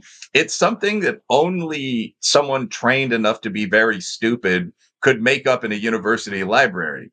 And like one thing you said right now that's actually pretty deep is that it's kind of the result of sheltering. Like in that weird, like the child is at home, is never spanked, is in like one nice upper middle class apartment with 20 specific toys they're allowed to play with and sees other people on like arranged play dates. It's like that type shit. Like Yeah. where you don't grow up with a lot of siblings. You might have one, gender indeterminate. Mhm. You yourself until you're 35 don't have kids. And you're not in an environment where you see people just peopling. Like, you Yeah. don't spend a lot of time like, I used to play a lot of pickup street basketball, so I just, like, be in parks in the hood, Yeah. and you'd see, like, kids running around, you'd see, like, young moms, like, slapping them on the ass or shoving them in the corner, like, "Stand there and be quiet for 20 minutes." You'd see, like, dads who are doing a good job walking with their whole families and, like, large Latino families, like, grilling outside, just bringing, like, all their own stuff and cooking meals. And you got to observe these people and say, oh, that's how people interact. Like boys in general, there are a lot of great female athletes, but are more boisterous than women. Like Mhm. kids take up a lot of effort. Kids are really loud and annoying. Yeah. Like it's just you pick up all this stuff. If you don't, I think that's like getting to the point. That's the zone where you come up with those crazy theories. Like you Yeah. don't need any physical discipline or any timeouts or anything else to raise kids, and you should never yell. Like when I read that article that created like a big fuss a couple years ago, I'm sure there were like 10, but it's the author. I had a suspicion. We Googled this, and the author didn't have kids. Right. And it was just like there's this realm of pure theory that a lot of these people exist from, where it's like the communism of everything else. Like, you know Right. what? It'd be great if we just took all the money in the world and divided it up evenly. Like, how are you going to do that? I'm going to shoot you if you come to my house. Well, we'll think of something. But Yeah. there is no answer. There is no way to make all the young boys be quiet without like yelling at them or taking their stuff or lightly hitting them or telling them what to do. Someone just made that up. And you see, if you're around kids, I go to this little place where they get to run around and be active and climb and like do little gym stuff and be on mats and you see even at 2 years old how different boys and girls are. The boys play so much more rough and tumble and they're kind of bonking each other with things and the girls are a little bit more, not all of them. There's some very kind of wild girls, but then again, like you hear their story and they're like, "Oh, it's it's like it's just funny." It's like, "Oh, you're being taken care of by grandma because mom is a drug addict," or something like that. So you're like, "Okay, that explains why you're a little bit more out of control than the rest of the girls here." But you see how they're a little more cautious, they're a little more, it's just like nobody's socializing them to be that way. The moms are kind of all just like doing whatever, not trying to let the kids, I call it baby Thunderdome. And you just get to kind of watch them in the wild be themselves. And there are very observable differences between the sexes. And if you aren't around kids, it was another weird thing too, is like this idea you talked about this earlier of like how it's weird being back doing comedy, particularly in a city and being around young comedians again, because I'm probably one of 3 comics who has a child, and even the audiences I get up for a lot of the time for the younger Austin shows and whatnot, they're pretty childless, not like Mothership where it's normies, but places where, I mean, I do even like a gay show, so it's almost always no one has had a Yeah, yeah. child, obviously. And but this one girl came up to me and she said, "Oh, you come in here from the suburbs to feel alive," and was making kind of these Sure. basic jokes about like, "Oh, you should get up there and say I don't," someone was talking about squirting or something and she's like, "You should," and I was going up next and she's like, "You should get up and say something about how you don't know what squirting is because you're a mom in the suburbs or something like that and you just don't know what anything feels like." It's like statistically, I'm having way more sex than you. Uh, Like, the women in the suburbs, people in marriages are getting laid a lot more Right, than right. single people today, particularly young single people. It's just like a very strange concept. I understand it. I remember being young and not really understanding a lot of things, but these it is like you said, it's like this theory that you have about what it's like to be a parent or a mom in the suburbs is not anywhere near close to reality. Yeah, it's like the basic point there, and that whole thing, like, by the way, I mean, for anyone in the audience, you could look two ways at this. Like, married men and women always, like, half jokingly gripe about their sex lives. Like, it's not, I don't know, it's not perfect.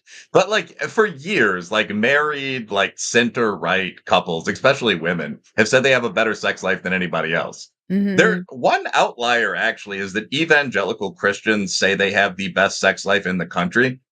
The one thing that I would add to that is that you do have to kind of say compared to what?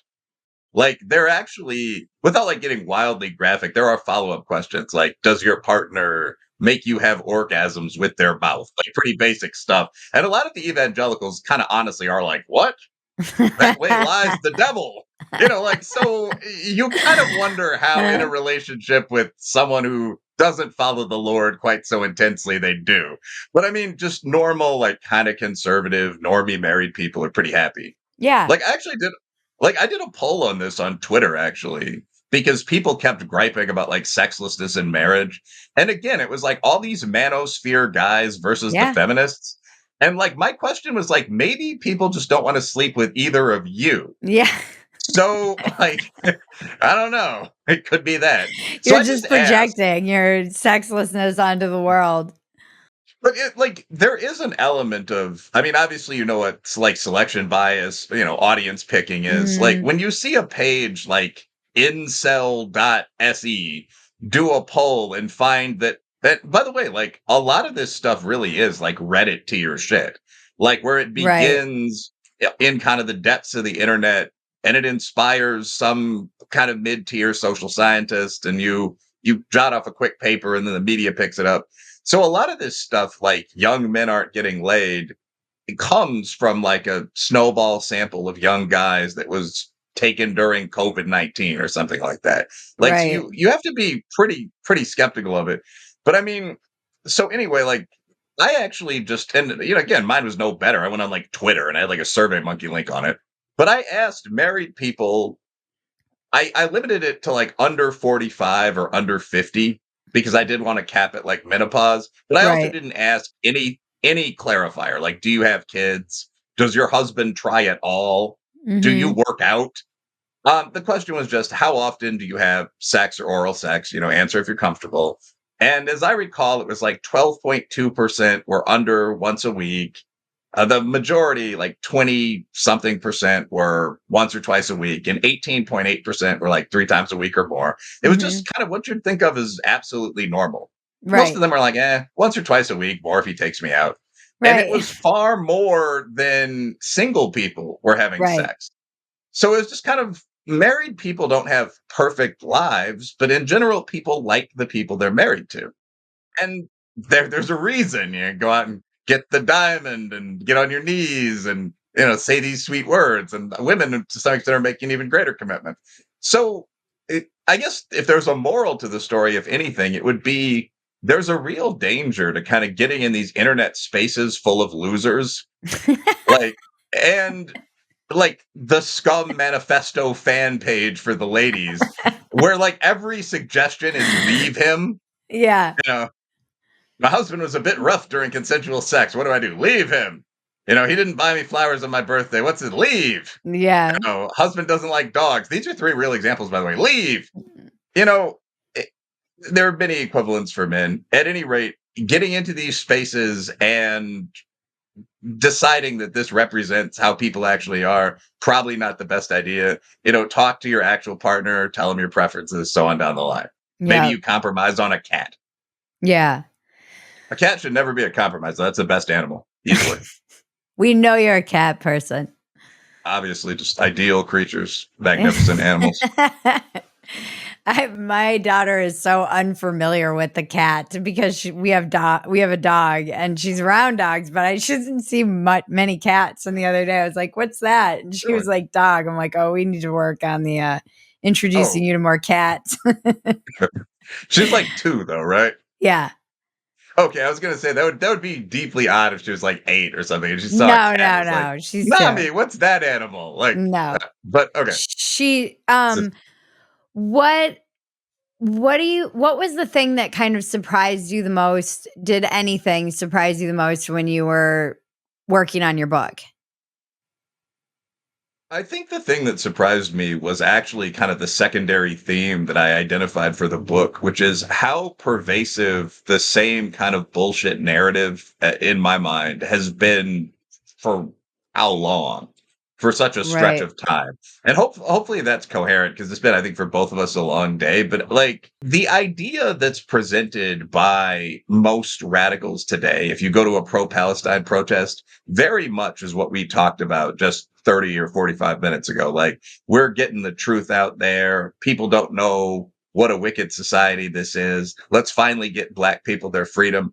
And the crazy thing, going back and reading through the literature, like Ron Radash's Commies, which came out in maybe 1992 for the latest edition, I'd recommend that book. But I mean, Mhm. writings from like the British Fabian Society, Franz Fanon's Gibbering, and all of this stuff, like pamphlets describing how to get communist ideas to the Negroes of Harlem, who were described in 1939 as, not particularly oppressed in the North, but very receptive to what we're saying.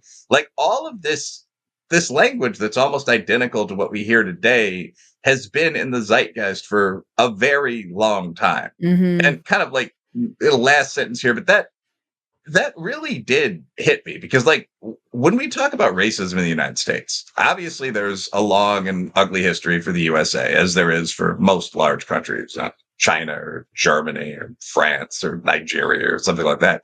But I mean, I think that many of my students and many young people in general often seem to think that near race war kind of extended up to the past couple of decades, and that's not what happened. I grew up in a multi-ethnic Chicago in the 1990s when race relations were empirically better than they are now. Like diverse groups of kids would sit around like on their skateboards or bikes arguing about whether Larry Bird could beat Michael Jordan. Probably a third of the relationships in my group of friends were interracial. And that counts like, Italian and Irish or most white and Hispanic relationships as being same race, by the way. So I mean, like Brown versus Board of Education was a 1954 decision. It took years after that to fully implement, but it's also worth noting that by that point, it was only needed in the Deep South. The Civil Rights Act, the law we normally think of as really bearing that name, that was passed in 1964. And since that point, most discrimination on the basis of race or sex or even religion has been civilly and often criminally illegal.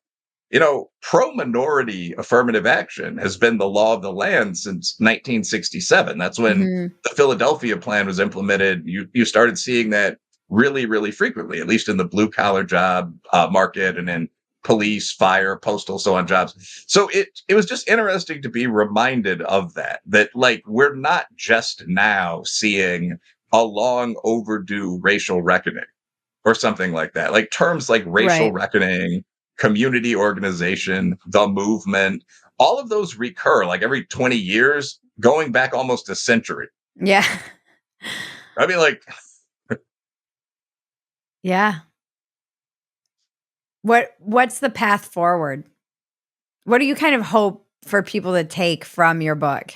well, what I hope for people to take from my book at the first level is just kind of baseline knowledge that these things happened or these things were real. Like, I think this is a good book. I'd honestly feel pretty awkward about going on friend shows and promoting it and saying, "Hey, give me $30 if I thought it really sucked." Which is actually something I've heard author friends discuss. Like, I have an ethical problem with this. I don't in this case. I think the book is good. But I don't think that this one book, which is about 300 pages long, sums up every one of these issues in perfect depth. And I have a pretty good table of contents bibliography that break down where you can find more material and so on. But what I hope is that at the first level, people take just this basic knowledge that the things that I'm saying are pretty much true. I mean, you could debate my point of view, but when I say, one of the first 20 or so human words was slave, and here's how that looks in cuneiform. I don't know if that inscription is in there, the final edition, but I mean, just going on through that, like these are the Roman slave codes, these are the Greek ones. In the United States, the great native nations, the Aztecs, that's south of the border, those, but the Iroquois, the Comanche, the Cherokee Mhm. were easily as brutal as the whites. I mean, some of the greatest warriors in history. This is the way the law looked for everyone for almost all of time. The right of conquest was accepted by every country on earth, including the great minority powers, China, Ethiopia, Siam, until the modern era. I mean, almost the 1950s. I hope people know that. I mean, that's the first thing that I hope people pick up from the book. Even kind of obscure things. Like, I mean, I'm not a Republican log roller, although I'm probably going to vote GOP in this next election. But I mean, there's a chapter. There's a chapter. I mean, the other guys did, but there's a chapter on the Southern strategy where I talk about the history of the Democratic Party, which has been more associated with the KKK and so on than the Republicans, and I kind of take on the idea that it was essentially racism that flipped the South to the GOP. The other argument, which is responsible for probably 65-70% of the transition, is just that people started moving to the South, Mm. more executives, more people from different parts of the country when air conditioners were invented and highways were invented and so on down the line. Mm. And law and order broke down in the North because the political left moved to places like Florida, places like Georgia, places like Texas. And you can track that, and a lot of political scientists have. So I hope to convey some information. That's the first thing. And I guess beyond that, I hope to point out that people have been saying this same thing for a very long time, and it's basically wrong. This kind of like beyond communism narrative of the system's controlled by them and they're out there, they're running things. Like, I mean, that's just not real. What is your biggest defect of character? My biggest defect of character, I wouldn't consider being aggressive and mildly amoral a defect at all. I mean, I think from everything I've ever read, that's actually a great strength. So I don't, yeah, that's not one. Maybe kind of laziness or glibness, I would consider an actual defect. My reaction to a lot of things is that sounds like a stupid waste of time. I don't feel that way about research or writing. Actually, I don't think that's a major critique of most of my actual work. But I mean, I you could even say that about some of my Twitter presence where I'll just say things like, "Yeah, it's bullshit, 100% Mm. chance." And Mhm. probably every 5% of the time it's not the thing that I'm mocking or responding to. And in a personal life, I definitely have that flaw in arguments, that kind of thing. So glib panache, I guess, would be an actual flaw. Yeah, I think that's probably the one. Yeah, the glib laziness when it comes to approaching certain things, like the ideas of opponents and so on, would be an actual flaw of mine. What's your biggest asset? My biggest asset would be a combination of determination and extreme flexibility. I think the idea of sort of just continuing to go or to operate through changing conditions. So yeah, a determination X flexibility. Like I think I'm very, very difficult to shock. I don't think that most rules are real at all. That doesn't stop me from being personally honorable or anything like that, but I'm a political scientist. I mean, I happen to know that the quote unquote moral codes that societies have, if you look across the Aztecs and the Romans and the Arabs and the Japanese and then us, they differ by about 85%. The Mhm. things that they have in common, like there's no society that's ever encouraged male cowardice. like those things, like don't eat people or fuck your mother, like those are rules you should probably follow. Mhm. But I mean, in general, there are very few things that you can't do in a specific situation.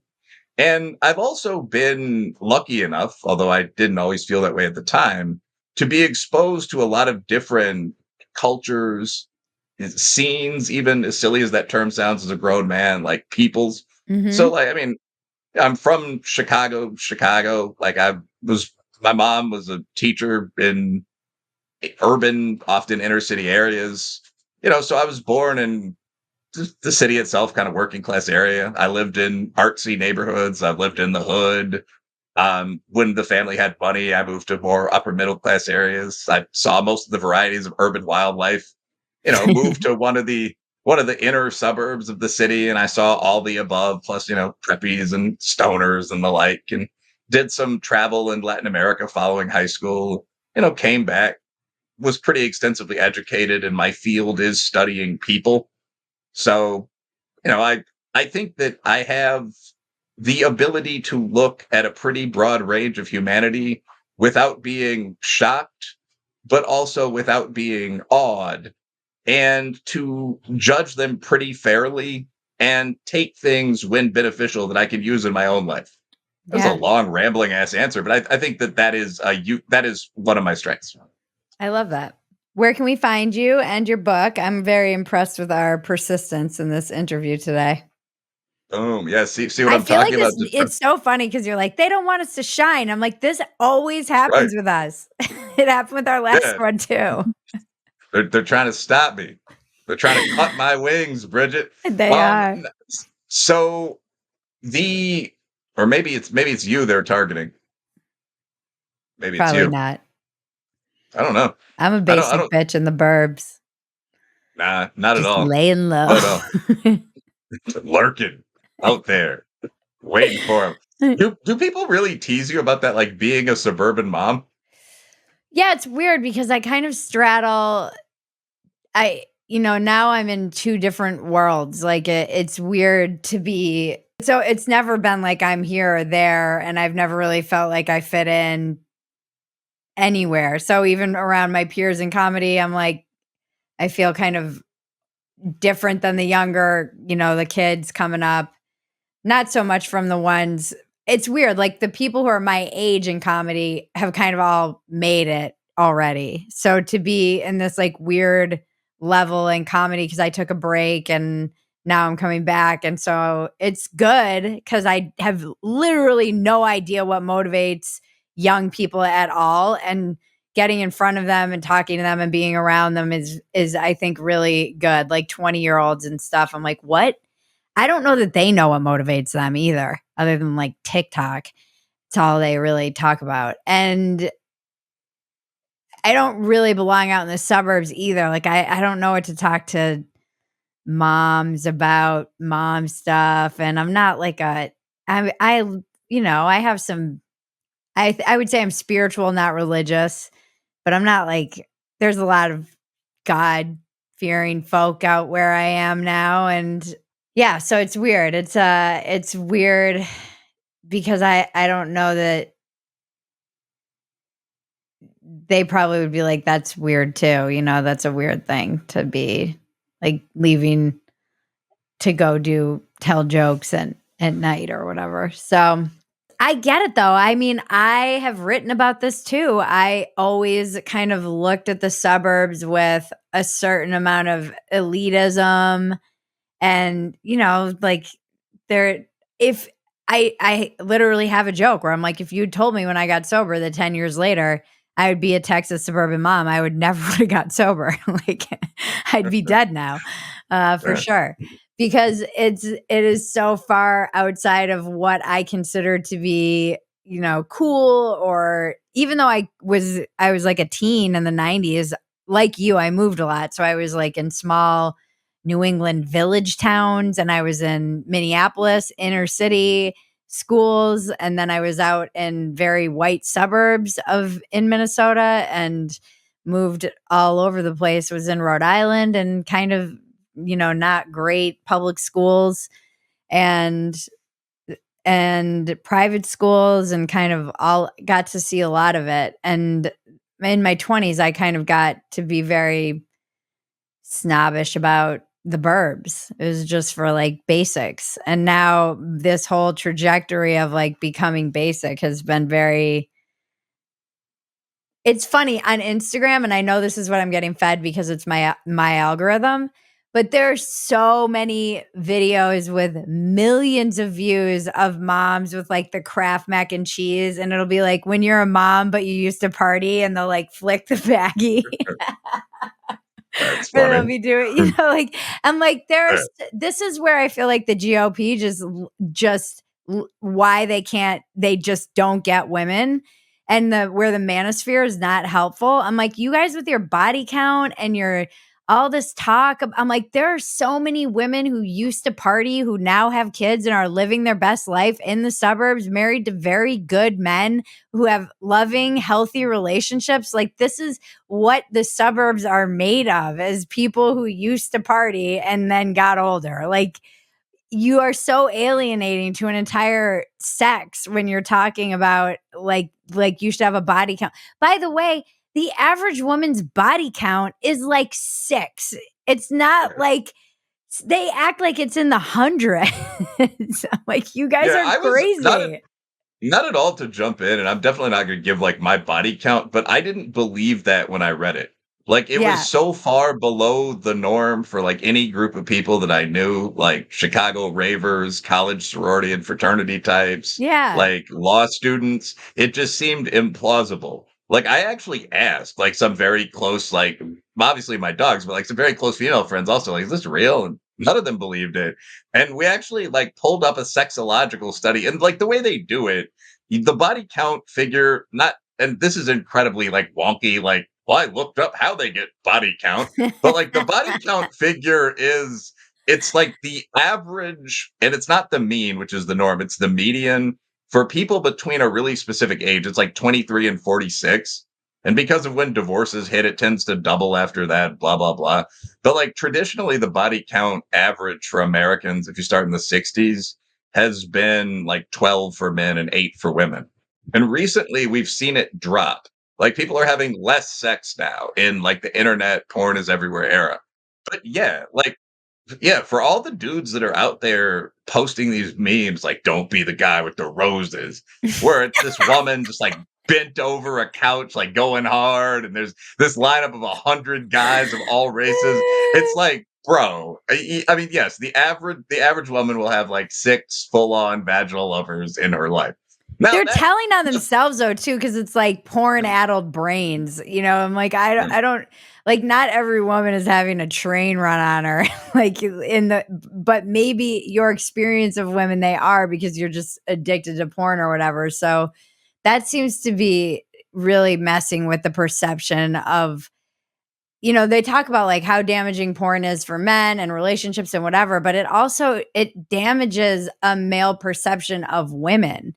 It's like when women are dating men. I mean, even I had to deal with this when I was kind of like, I used to do all these jokes about being the other woman, and that will damage your perception of men because you're dating the kinds of men who cheat on women. You're not being an esteemable woman, by the way. Like, I'm not being a good woman, but aside from that, I'm clouding my perception of men with this. It's like strippers have not a great perception of men. So you have to like look at the context and filter through which you're kind of viewing these things. yeah, in all honesty, like I think the whole porn thing on the internet has become very weird and fetishistic between like evangelicals and feminists. Like Mm, thinking back to when I actually used to party, like people are having a lot less sex. And I don't notice much difference in how men and women speak negatively about one another, so on.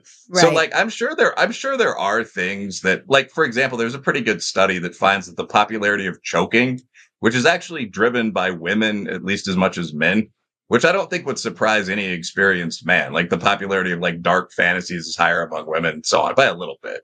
But I mean, like there is stuff, and it's mostly bad, that is linked to porn. But there's this whole weird phenomenon where people will describe something perfectly normal, like my man always wants head, or like guys like threesomes, or men will demean women, and then they'll be like, that's that porn brain. I'm like, I don't want to have like rude conversations with female friends about this, but it's like, no, it's not. What are you Yeah. talking about? So like I would You're like, really "No, have that's to. just male brain." Yeah, there's no link to that. But like I actually might write a serious article about this at some point where like, and I don't know how I'd get funded for this. Like imagine the application. But like sit a bunch of people down and look at things like, the popularity of XYZ, how much porn are people watching, and actually track like sex crime hasn't been tracked for like 10 years relative to porn. I think you'd find almost no connection whatsoever. Like porn rates have been pretty stable since the 80s. Like Yeah. remember there used to be stores in every big city that were just Yeah. straight up selling, like there'd be a big sign on the front said like XXX anal when I think of the Yeah. ones in downtown Chicago. So you'd kind of have to prove that to me, I think. Not no Yeah. strong position. You shouldn't watch porn all day, but I don't think the reason men and women dislike each other is porn. I think No, the kind of I'm not saying it's a reason they dislike each other, but I do wonder if it's clouding the perception of these certain kind of maybe, incel manosphere types into thinking that women have higher body counts on average than they do. maybe. No, Like, where that's would they fair. get that perception from? Well, I mean, when I was in high school, you'd get that perception just from talking to guys and listening to people bullshit. Right. So the alternative to the porn scenario would be a world with no pornography at all. I think that that's the point that would have to be taken into account here. Like, I've never been particularly into porn because for whatever crazy reason, women seem to be willing to sleep with me. So I think the idea of sitting around watching other people have sex on a computer, there's actually nothing wrong with that. Like erotica is one of the oldest human arts, but it's of limited appeal. But most of the time, I mean, everyone watches porn. And again, when you talked about like the the many women that used to party that live in the suburbs, that's absolutely true. That's like half of my friend, or like my friends' Yeah. wives, really. But like a Yeah. lot of the friend group, they're cool ass people. Their husbands are very successful. They're like lawyers, doctors. And this is one of those running jokes, like that everyone knows who lives, like I live in the Kentucky capital city, and people will say it very subtly, like, oh, a Delta Zeta, was she? Like, it's an accepted fact that most people enjoyed themselves in college or in their high school scene of choice. They were a raver, a metalhead, or whatever. And then they grew up.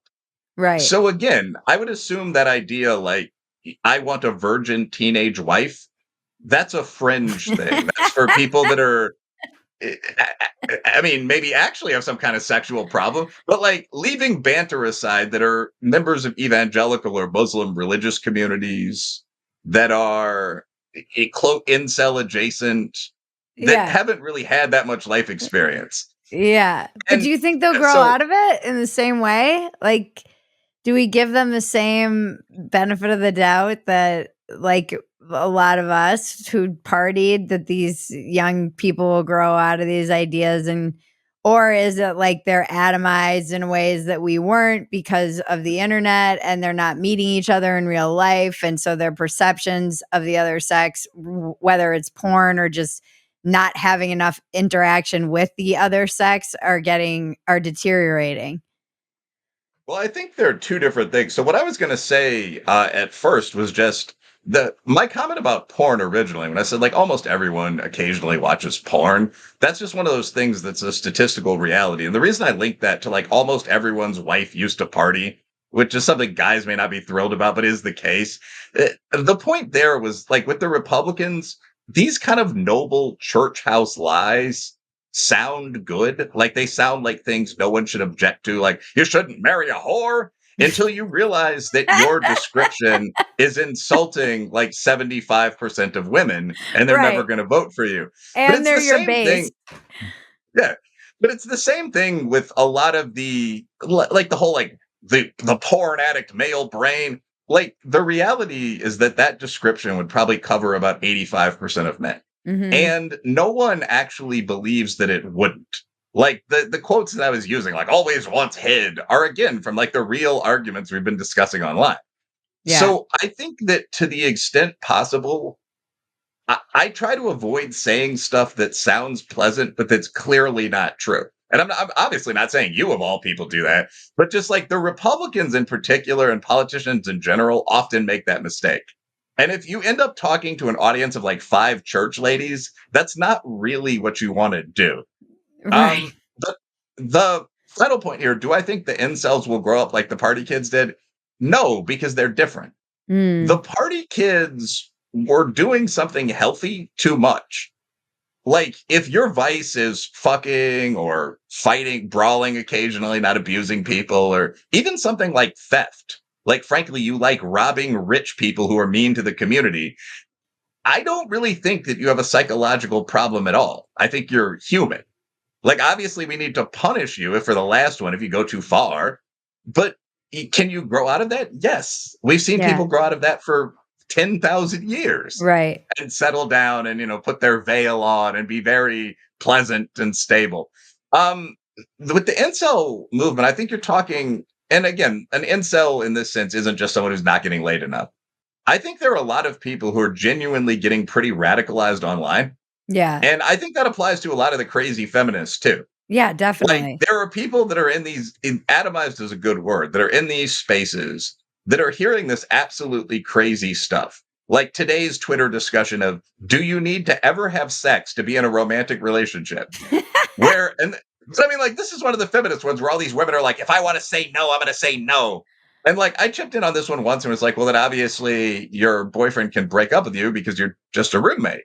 And the response was like, no. And it's like, okay, so you're going to get in on that domestic violence and protect your sexless relationship. And I'm just kind of having fun here, like laser pointer style. But these are ideas that can't exist in real open debate, but do exist in that weird kind of online world. Yeah. And I think a lot of people, like, how would you fix someone who's an incel, quote unquote? Or Like, a you get them femcel. offline. Yeah, A I mean, fit. I think this is why we're seeing, men moving further to the right and women moving further to the left. It does seem, and they do seem to be like in the same way that polarization is happening kind of everywhere. You're seeing it even with the like sexes who aren't quote unquote sexes, if you believe that or not. It's fascinating to me. I have enough like family members with teens where I've seen them go through a bit of a like not incel phase, but it was like they went into the, like, red pill manosphere and then kind of realized that it was losers who weren't in the real world, and then that was never gonna get them laid. So just n nature corrected it. And Rogan used to have this really funny bit about male feminists and how it was really just like a corrective, kind of like your joke, like I'm not a male feminist because I'm not a sex Yeah. offender, but he Not a was like, sex this offender, is yeah. just how guys are getting laid now. Like it's Mhm. just a strategy, a mating strategy, essentially. They have to do this to get laid.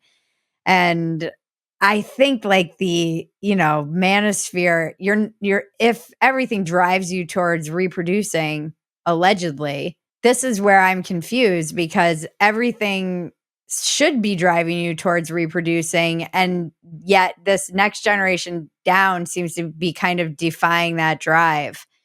That I'm not sure why they're like digging their heels into their little camps of um they're not getting together. It's not like men are rejecting this kind of like Andrew Tate, almost comical parody like manhood to realize that's not really going to be the thing that gets them laid, and women aren't rejecting this comical like feminist. You're reminding me of this joke I used to have where I was like, "Ladies, I've learned a lot from being the other woman." And the first thing is men love blowjobs more than they love you. It always made people so uncomfortable. And you could always see the women like look at their man. Like, are you gonna fucking laugh at that? I dare you. Now I kind of want to bring that joke back. I feel like Definitely should. now that I'm married, I can get away with it. But Yeah, I mean, I don't know. it's My not point that is kind of just that it seems like the polarization is drive. It's not like the reproductive drive doesn't seem to be overpowering the polarization, which is interesting to me. Yeah, and it's not that guys love blowjobs more than they love you. It's that the average guy would love a blowjob more than a wife who doesn't give head. Like there's a limit. I mean, like there's a limit to how appealing you can be as an annoying, selfish partner, and that actually feeds into the point that I was going to make. Like I think the problem here is kind of like the problem with religion. So, like, you could say, well, if the natural human drive is to mate, date, fuck, like, be happy, why have people allowed crazy things that interfere with that, like Mhm. religious traditions that allow for the extreme abuse of women who might then poison you, or for older men to have four wives while you have none, or something like that? And I Right. think the answer is, well, because someone, the equivalent of a theorist, told you that this is what had to happen. Like that was the rule. This is what the experts said. And I think we're seeing the same thing now. Like a lot of the insane advice in society is given by people who are seen as intelligent and as people who must know what they're talking about. So, like, I've read a lot of feminist theory, and it's all completely crazy after like the end of the second wave. Like, so a lot of the advice on how to behave with men seems to almost center on the idea that ever making a man feel pleasure is bad. So, like, the whole McKinnon idea is that almost all heterosexual sex is rape because of power dynamics. Even the, like, college consent idea, like, any sex that doesn't involve, what is it, like, enthusiastic, explicit, preferably provable, but yada, yada, yada, consent statements is sexual violence. This is not true, by the way. It's not the legal standard anywhere. All of that makes just normal sexual interaction really, really difficult. But a lot of people believe this. Well, actually, not a lot of people believe this. A lot of upper middle class white women believe this, but they're influential. And I mean, that makes it harder to date anyone, to talk to anyone. And I think for the men, the same. And by the way, part of that, because at least with sex, which is an important, intimate thing, you can talk about the importance of couples working out like what their norm for consent is and all that. But this goes beyond that. Like, I mean, many young women seem to think that talking to women anywhere outside of dating apps is some kind of abuse. Which again, of Right. course, like legally and morally it isn't. But if you go into this world of like this is what this forum on Reddit said or this forum on her space said, probably 30 or 40% of the people would say this. There was a discussion on one of my social media pages the other day about just how to talk to women, be polite about it, what's your name and all that.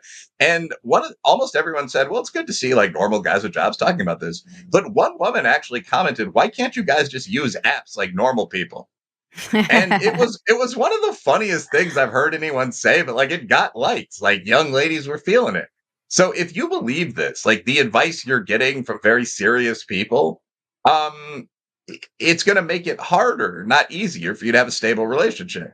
Yeah. And because I feel like I've been targeting the women a little bit more. I mean, if that goes, it goes without saying, the same thing's true. Like if you listen to Andrew Tate, unless you want to be a pimp, like it's going to be really hard for you to get girls. Right. Like Tate's advice is like comedically bad. Like one of his videos is like I keep saying like for some reason. He's taking me back to being a 12-year-old boy. But he goes into this whole thing about what do you do if you meet a good girl, she cooks, she loves sex with you, good job, nice mind. What do you do? And his advice, I was actually waiting for it. Like, is this guy going to finally say something interesting? And he drops a bomb smoking a cigar. Cheat on her, and then the screen goes blank. And it's like, this is the kind of wisdom that's coming out of the guy's side of this. Oh, So man. if you're listening to any of these idiots, you're making it harder for yourself to succeed. And Yeah. I guess the final thing I would really say about this is the tragic thing about this is that there are rules in most of these sectors that people have worked out since King Arthur was riding around on a horse that actually work. Like if I were going to give Right. young men advice on getting women, it would be hey, get a job and make some money, dress well, don't be abusive, be confident. It would just be incredibly basic stuff. If someone says a bunch of feminist or MRA nonsense, just say, well, I disagree with that. Stand up for yourself. They'll probably end up agreeing with you. I mean, it wouldn't be Yeah. especially difficult at all. I love that. Oh, where can we find you? Oh, yeah. I moved away from that. So I am Wilfred Reilly. It's WILFREDREILLY. And you can find me really pretty much anywhere. I mean, if you just Google that name, Wilfred Reilly, you'll find my Amazon, my Twitter, my little website linked to the university page, all that content. You might even find my old Facebook page if you want to add me. My book is up on Amazon.com. It is Lies My Liberal Teacher Told Me. I strongly encourage you to go out and buy it. It'll improve your life. All right. Well, thank you so much. It's always just awesome to talk to you. We should do this more often, like once a Sure. quarter. Just have a catch up, talk about the war of the sexes and whatnot. Good talking to you as well. Good talking to you too. This has been Walk-Ins Welcome with Bridget Phetasy. I'm Bridget Phetasy, and you're welcome.